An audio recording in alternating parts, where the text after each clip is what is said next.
Hello students, మనకి third బిఎస్సిలో Laplace transformations అనే పేపర్లో ఇనీషియల్ వాల్యూ థియరం మనం already first shifting theorem, second shifting theorem, change of scale property ఈ theorems అన్ని చూసాము. దాని మీద ప్రాబ్లమ్స్ కూడా చేసాం. ఇప్పుడు ఇనీషియల్ వాల్యూ థియరం అని చెప్పి ఒక థియరం ఉంది. అదేంటంటే Laplace function F of tea is equal to F of p అయినప్పుడు మనకి Laplace limit tea tends to 0 f of t is equal to limit p tends to infinity p into Laplace of f of t అని మనం prove చేయాలి. ఇక్కడ ఏంటంటే limit apply చేస్తాము.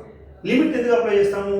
Laplace of the function f of t is equal to f of p అన్నప్పుడు మనకి standard value మనకు తెలిసినప్పుడు f of t అనేది continuous for all t greater than 0 అవ్వాలి. అలాంటప్పుడు ఇట్ ఈస్ అన్ ఎక్స్పోనెన్షియల్ ఆర్డర్లో ఉండాలి. ఓకే, అంటే ఎఫ్ డాష్ ఆఫ్ టీ అనే దాన్ని కంటిన్యూస్ ఫంక్షన్కి డెరివేటివ్ కింద మనం కన్సిడర్ చేసి దానికి లాప్లాస్ అప్లికేషన్స్ అప్లై చేస్తాం. ఓకేనమ్మా, ఒకసారి స్టేట్మెంట్ చూద్దాము. ఇక్కడ చూడండి statement, if Laplace of F of tea is equal to F of p. ముందే అనుకున్నాం లాప్లాస్ టీలో ఒక ఫంక్షన్ లాప్లాస్ అప్లై చేస్తే మనకి ఎఫ్ ఆఫ్ పిలో వస్తుంది రిజల్ట్. దెన్ ఇక్కడ ఏంటంటే మనం ప్రూవ్ చేయాల్సింది లిమిట్ అప్లై చేస్తాం. Limit tea tends to 0, limit tea tends to 0, limit tea tends to 0 F of tea is equal to limit P tends to infinity. T tends to 0 అన్నప్పుడు p tends to infinity కలిగింది. Initial value 0 నుంచి final value infinity, అందుకని initial value theorem అన్నాం. Limit t tends to 0 f of t is equal to limit p tends to infinity, limit p tends to infinity p into Laplace of f of t ఇలా తీసుకుంటాం. p into Laplace of f of t. ఏమా ఇక్కడ చూడండి, limit p tends to infinity p into Laplace of f of t. ఈ Laplace of F of tea అనే దీని value మనకి ఎక్కడైనా ఉందా అంటే Laplace of F of t value ఇక్కడ ఉంది. ఈ Laplace of F of t దీని వాల్యూ ఎఫ్ ఆఫ్ పి. అంటే దీని బేస్లో ఎఫ్ ఆఫ్ పి రాయొచ్చు మనం. అప్పుడు రాస్తే మనకి ఏమొస్తుందంటే that implies limit P tends to infinity అంటే this is equal to P into F of P. ఏమా ఇప్పుడు మనం ప్రూవ్ చేయాల్సింది ఏంటంటే లిమిట్స్ అప్లై చేసినప్పుడు limit tea tends to 0 F of tea అనే function continuous function, limit P tends to infinity P into Laplace F of T అవ్వాలి. P into Laplace F of T అన్నప్పుడు ఈ లాప్లాస్ ఎఫ్ ఆఫ్ టీ ప్లేస్లో F of P అని రాయగలము. ఇక్కడ మనకు ఉంది కాబట్టి. ఓకేనా, ఇప్పుడు దీని ప్రూఫ్ చూద్దాం ఒకసారి. ప్రూఫ్ ఏంటంటే ఒకసారి జాగ్రత్తగా విన్నాం. ప్రూఫ్ ఏంటంటే Laplace of the F of T, F of P. We know ఇక్కడ Laplace of F of tea is equal to F of P. ఏమా Laplace of the function F of tea is equal to F of P. Then మనం prove చేయాల్సింది limit tea tends to 0, limit tea tends to 0 అంటే limits apply చేసుకుంటే limit అంటే ఏంటి? ఆ limit point reach అయితే దాని వాల్యూ ఎగ్జిస్ట్ అవుతుంది. Limit t tends to 0 f of t is equal to limit p tends to infinity, limit p tends to infinity, limit p infinity reach అవుతుంటే p into f of p.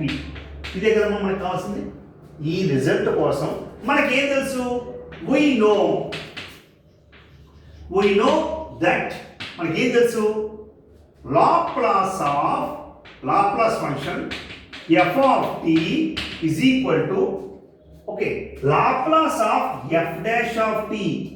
ఇప్పుడు నేను apply చేసేది అంటే డెరివేటివ్కి ఒక derivative F of tea అనే ఫంక్షన్కి దాని derivative function f dash of t, దానికి లాప్లాస్ అప్లై చేస్తే ఫస్ట్ డెరివేటివ్ అప్లై చేసినప్పుడు దానికి ఒక రిజల్ట్ ఉంది p into F of p minus f of 0. First derivative, second derivative, third derivative. దీని సెకండ్ డెరివేటివ్ అయితే p square into F of p minus p into F of zero minus f dash of zero అంటే ఇది ఒక result. Laplace of F of t అంటే ఈ result మనం రాయొచ్చు. ఏమ్మా ఇప్పుడు లాప్లాస్ ఆఫ్ మనకి తెలిసింది ఏంటి? Laplace of F of tea is equal to మనకి Laplace function integral 0 to infinity e power minus pt f of t dt.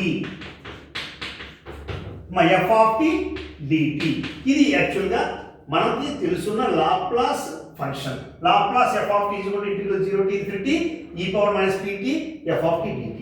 మరి మనం Laplace of f dash of t తీసుకున్నప్పుడు ఏమవుతుంది అంటే ఎఫ్ ఆఫ్ టీ ప్లేస్లో ఎఫ్ డాష్ ఆఫ్ టీ తీసుకుంటే integral 0 to infinity e power minus pt f dash of t dt. ఏమ్మా ఇది మనకి కరెక్ట్గా ఎఫ్ ఆఫ్ టీ ప్లేస్లో ఎఫ్ డాష్ ఆఫ్ టీ రాసాం, డెరివేటివ్ ఆఫ్ ద ఫంక్షన్. అంటే దీనికి ఎంచి మనకి Laplace of f dash of t అంటే మనకు ఒక రిజల్ట్ ఉంది ఇక్కడ చూడండి. ఈ రిజల్ట్ ఉంది మనకి, ఈ ప్లేస్లో ఇది రాయచ్చా రాయకూడదా అంటే Laplace of f dash of t అంటే p into F of t minus f of zero is equal to ఇక్కడ ఈ రిజల్ట్ ఏంటి? Integral 0 to infinity e power minus pt F dash of t dt. ఇలా తీసుకున్నాక ఇప్పుడు మనం limits apply చేసుకుంటాం. అంటే both sides limit p tense to ఇన్ఫినిటీకి మనం అప్లై చేస్తే ఇక్కడ చూడండి, take limit p tends to infinity.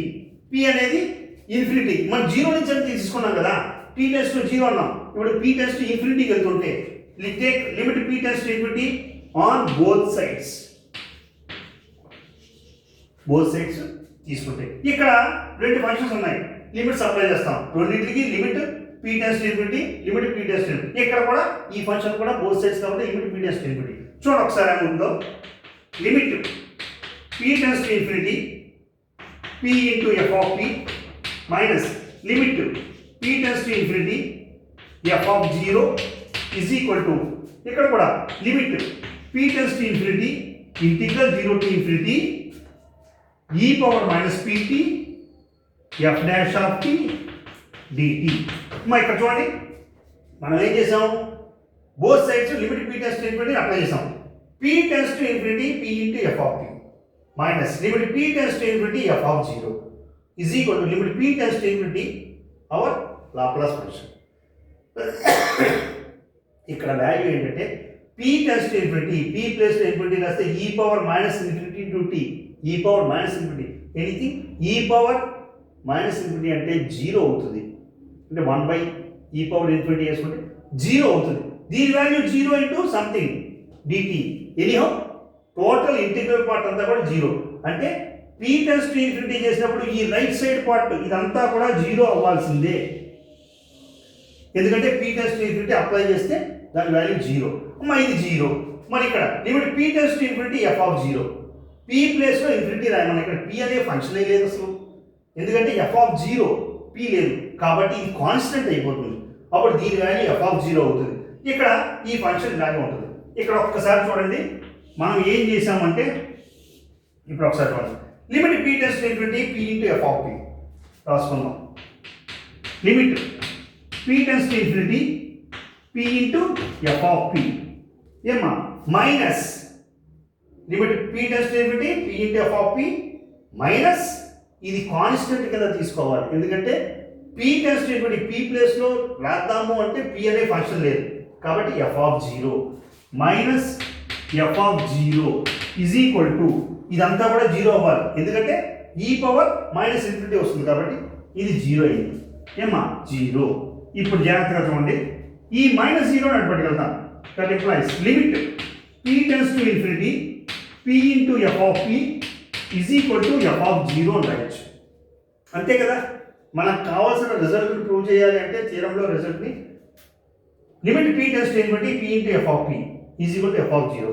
మా ఒక్కసారి చూడండి, ఎఫ్ ఆఫ్ p అంటే ఇక్కడ మనం ఎఫ్ ఆఫ్ p అనే ఫంక్షన్ రాయాలంటే ఇక్కడ మనకు ఉంది. ఎఫ్ ఆఫ్ p అంటే ఎంత? Laplace F of t. అంటే దీని ప్లేస్లో అది రాయడం అంటే ఏమవుతుంది, limit p tends to infinity p into Laplace F of t అని రాయొచ్చు. అంతేనా కదా. Limit p tends to infinity p into ఈ f ఆఫ్ p ప్లేస్లో ఇక్కడ కనబడుతోంది Laplace f of p is equal to ఇక్కడ నేను f ఆఫ్ 0 ఉంది f ఆఫ్ 0 అని నేను ఏం రాస్తానంటే limit t tends to 0 f of t అని రాశాను. ఒకసారి చూడండి, టీ ప్లేస్లో 0 రాసుకుంటే టీ ప్లేస్లో 0 రాస్తే ఎఫ్ ఆఫ్ 0 వచ్చిందా లేదా? అంటే ఎఫ్ ఆఫ్ 0 దానికి లిమిట్స్ అప్లై చేసుకుంటే టీ టెన్స్ టు 0 అయితే ఎఫ్ ఆఫ్ టీ అవుతుంది. టీ ప్లేస్లో 0 రాయడం. ఇప్పుడు ఇదే రిజల్ట్ మనం ప్రూవ్ చేయాల్సిన దాంట్లో చూడండి ఒకసారి. Limit tea tends to 0 F of t, limit tea tends to 0 F of tea is equal to limit P tends to infinity, limit P tends to infinity P into F of p. F of p అంటే Laplace F of p ఉందా లేదా? అంటే దీని నుంచి మనం result ఏంటి? That implies limit t tends to 0 f of t is equal to limit p tends to infinity p into Laplace f of t that is equal to, అంటే దీని ప్లేస్లోనే మనం రాయొచ్చు limit p tends to infinity p into ఈ function ప్లేస్లో p into F of p ఇలా రాయొచ్చు. ఏమా ఒక్కసారి జాగ్రత్తగా చూసుకుంటే మనం ప్రూవ్ చేయాల్సిన థియరము రిజల్ట్ ఈ రకంగా మనం సాల్వ్ చేస్తూ సింప్లిఫై చేసుకుంటాం. దీని మీద ప్రాబ్లమ్స్ కూడా ఉన్నాయి, మనం చేయొచ్చు. ఇక్కడ చూడండి, హెన్స్ ద థియరం. ఏమా ఒకసారి దీని మీద ప్రాబ్లమ్స్ చేయొచ్చు. ఇనిషియల్ వాల్యూ థియరం ఉంది, నెక్స్ట్ ఫైనల్ వాల్యూ థియరం, ఇవన్నీ మనకి ఇంపార్టెంట్ థియరమ్స్. దీని మీద ప్రాబ్లమ్స్ కూడా ఇంపార్టెంట్. ఒకసారి జాగ్రత్తగా చూడండి.